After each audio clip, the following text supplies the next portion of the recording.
Welcome to the first instructional video for section 2.5 about evaluating limits analytically.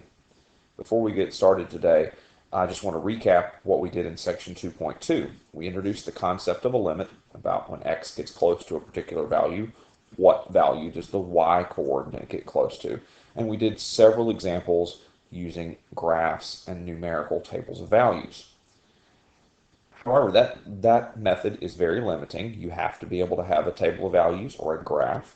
Sometimes we want to be able to prove the value of a limit using algebra and other analytical methods, and that's what we're going to look at doing today.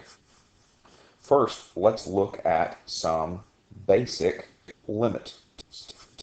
These limits are considered basic because we can determine their value simply by considering a graph.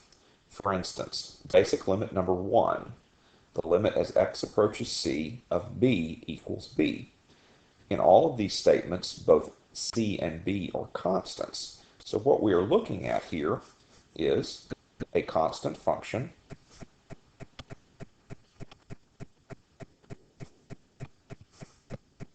So we'll draw the graph of a constant function. In this case, this is y equals b. The function that we're taking the limit of is f of x or y equals the constant b.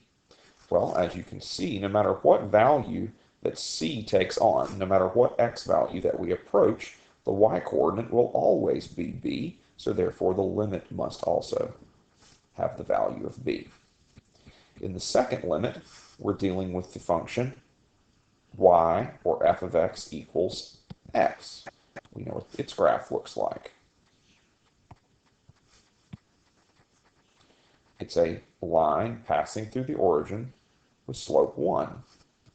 So, when we approach an x value, c, the y-coordinate is also going to approach that same value. So, the limit as x approaches c of x is always going to be c. We can remind ourselves of the basic concept of a limit, that as we approach c, the x-coordinate c from the right, the y-coordinate then approaches c as well. As we approach c from the right,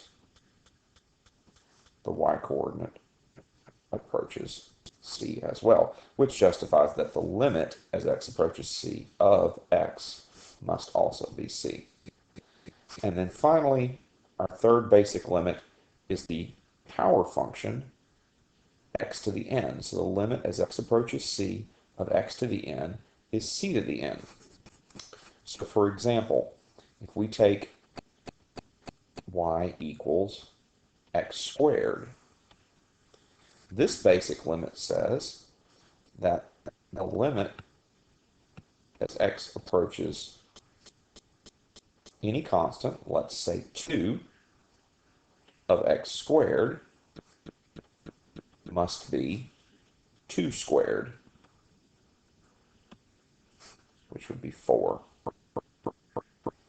We could justify this graphically in the same way we did the previous two examples, by considering the graph of the parabola y equals x squared, and that when x gets close to 2, the y-coordinate gets close to 4. But in fact, basic limit number 3 says that this is going to be true for any power n of x and any constant c. So we have a generalized expression here. There are some properties of limits that we can then put together with these basic limits to actually analytically evaluate many, many limits. So let's start. Let's start by reading the definition of these properties. Let b and c be real numbers and n be a positive integer. Let f and g be functions such that the limit as x approaches c of f of x is equal to L, and the limit as x approaches c of g of x is equal to k. Now these last two statements are pretty strong statements. They're saying that the limit of f as x approaches c exists and is equal to a real number L. And for g, the limit as x approaches c of g of x exists and equals a real number k.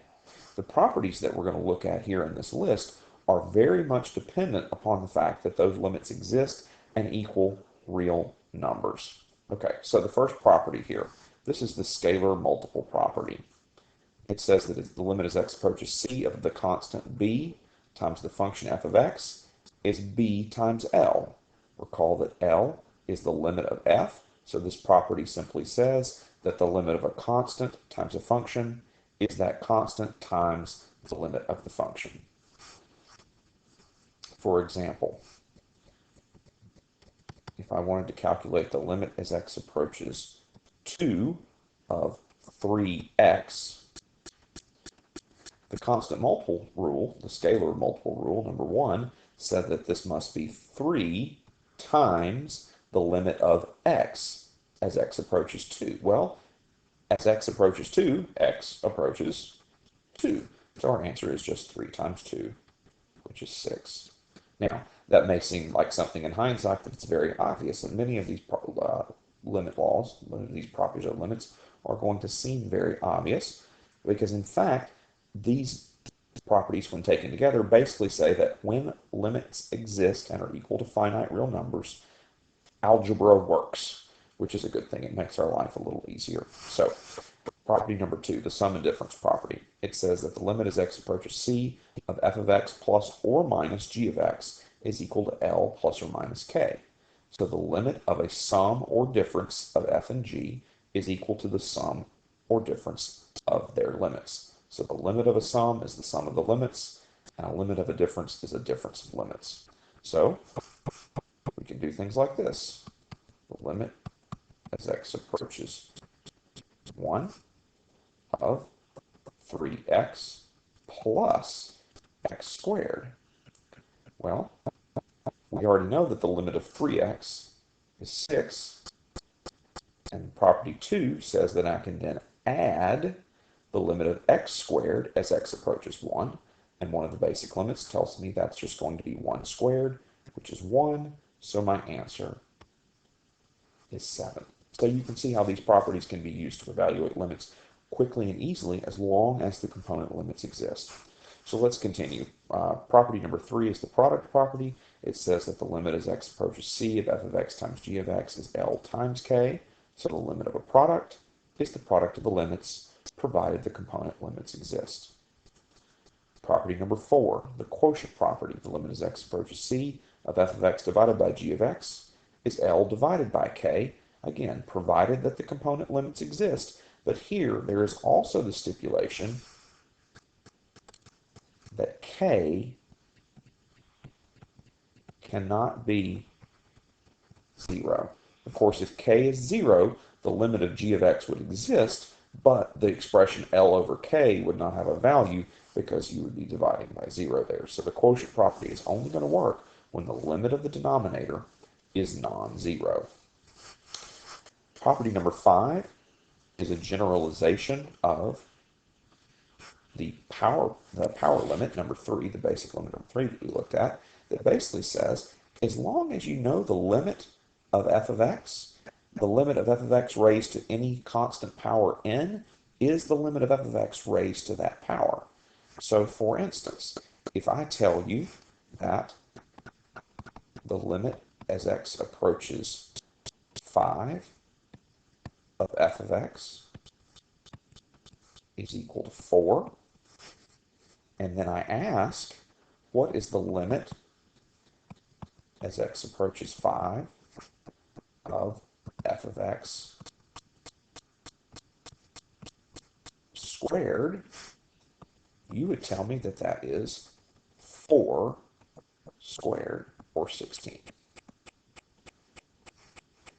Okay, let's see how we can use these properties in the next slide.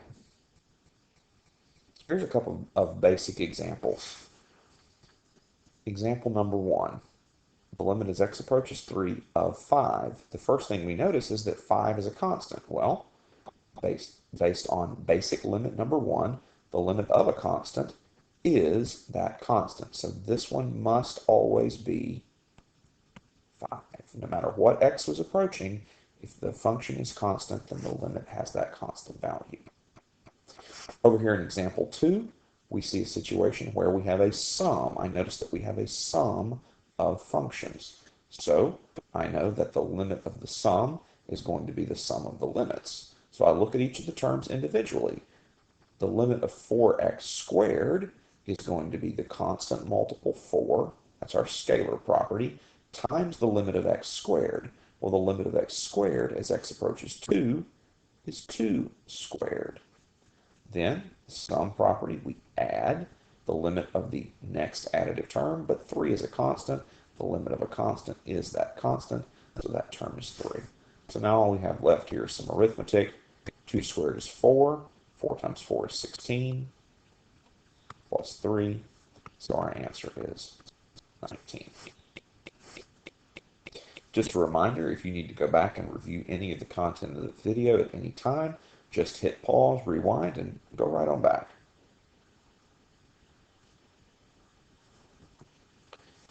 Here's a couple more complicated looking limits. Example 3 is the limit of a rational function. Rational meaning that it is a polynomial divided by a polynomial. In this case, we have a quadratic function divided by a linear function. So let's think about the properties of limits that we can use here. We are usually going to apply the properties of limits in reverse order of operation. So in this case, the very last operation that I would carry out when evaluating this function would be the quotient itself. So that's the first property I'm going to apply. This is the limit as x approaches 1 of the numerator, x squared plus x plus 4, all divided by the limit as x approaches 1 of x plus 1, the limit of the denominator. Now, each of those is relatively easy to evaluate. In the numerator, the limit of x squared as x approaches 1 is going to be 1 squared, which is 1, plus, here using the sum rule, the limit of x as x approaches 1 is going to be 1, plus, again the sum rule, the limit of the constant 4, well, that's a constant, so no matter what x is approaching, that's always going to be 4. In the denominator, the limit as x approaches 1 of x plus 1, well, x is going to approach 1 plus 1, so the limit of the denominator is 2. Finishing up our arithmetic here, in the numerator, 1 plus 1 is 2, plus 4 is 6, and then 6 divided by 2 is 3. So the limit of our function is 3. Now, example 4 is an interesting situation. If you look back at the properties of limits, you're not going to see anything about trigonometric functions. You also want to recognize here that this is the sign of x. We're evaluating the sine function at x as x approaches pi over 2. None of our limit laws say anything about how to deal with situations like this. However, you may have noticed in the previous 3 examples that essentially what we have done, if we go back and look at example 2 and then at example 3, that ultimately what we have done is simply plugged in.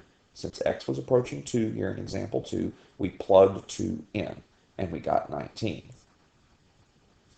In example 3, we did the same thing. We plugged in, essentially what we've done here is plugged in 1, and we got a value of 3.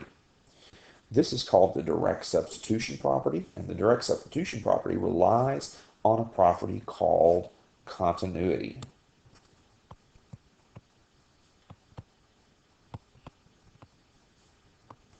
Continuity is a property that we're going to study in depth in a later lesson. Any function that has this property limits can be solved using direct substitution. So in this case, the sine function is a continuous function. It has that property. So that means that the limit here is just going to be the sine of pi over 2. Well, what's the sine of pi over 2? It's equal to, thinking about our unit circle, it's equal to 1.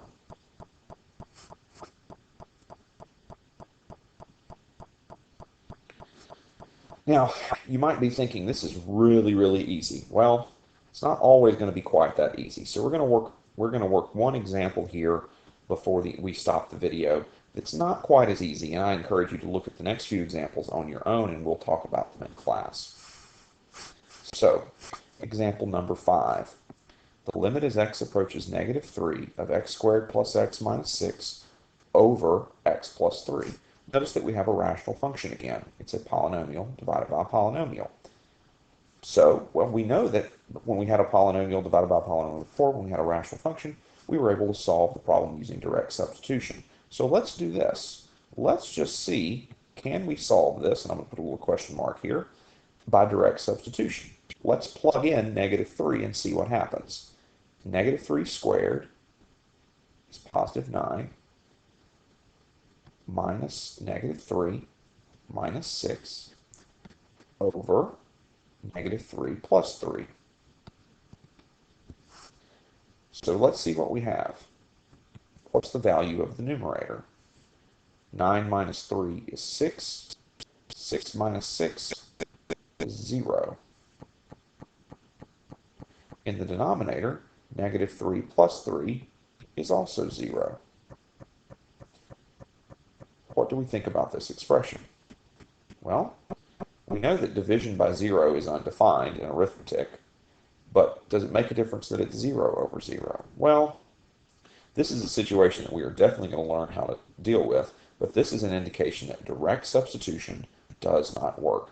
0 over 0 is called an indeterminate form, and again, we'll study those more in depth later on, but anytime we see a value here from direct substitution that cannot be evaluated using arithmetic, we know we need to use another method.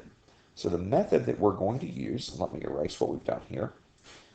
Direct substitution did not work. The limit laws do not apply. But let's think about why the limit laws didn't work. In this case, the limit law that didn't work was the quotient property. The limit of x plus 3 as x approaches negative 3 is 0. So we can't use the quotient property because the limit of the denominator is 0. So what we're going to do instead is use algebra to simplify this expression to find a different function that has the same limit as x approaches negative 3. So we're going to do that using this theorem. Let c be a real number and let f of x equal g of x for all x not equal to c in the open interval containing c. That basically means f and g are the same when you're close to c but not directly at c. Then the limit as x approaches c of f of x equals the limit as x approaches c of g of x. So if I can find a function g of x that has this property, is just like f of x except at c, then they will have the same limit. Let's see if we can do that. In this case, I said we're going to use algebra. Well, just about the only algebra we could use to simplify this is factoring. So let's see if we can't factor the numerator.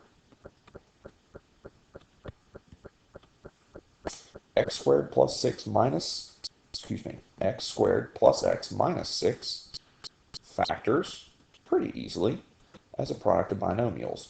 So we know we're going to have an x and an x.